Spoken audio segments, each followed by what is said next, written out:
Hello dear aspirants, ఇది previous question అండి. దీన్ని నేను మంచిగా సాల్వ్ చేస్తాను, మంచిగా నేర్చుకోండి డియర్ ఆస్పిరెంట్స్. డియర్ ఆస్పిరెంట్స్ చూసుకుంటే ఈ యొక్క ఫార్ములా దేన్ని బట్టి ఆధారపడి ఉందంటే కనుక mth root A to the power of n లో ఉందండి. mth root A to the power of n లో ఉందండి. దీని యొక్క సొల్యూషన్ ఏంటంటే formula A to the power of n by m అండి. A to the power of n by m అండి.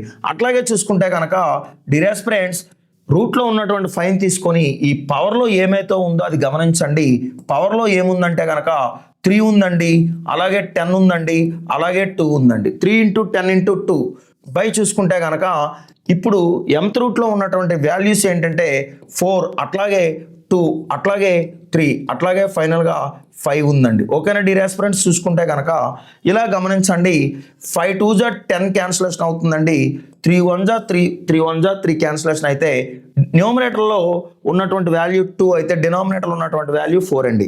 So ఏమవుతుందంటే కనుక 5 టు ద పవర్ ఆఫ్ 1/2 అవుతుందండి. ఈ 5 టు ద పవర్ ఆఫ్ 1/2 అనేది ఏ ఆప్షన్లో ఉందంటే కనుక సెకండ్ ఆప్షన్లో ఉందండి. ఓకేనా డియర్ ఆస్పిరెంట్స్?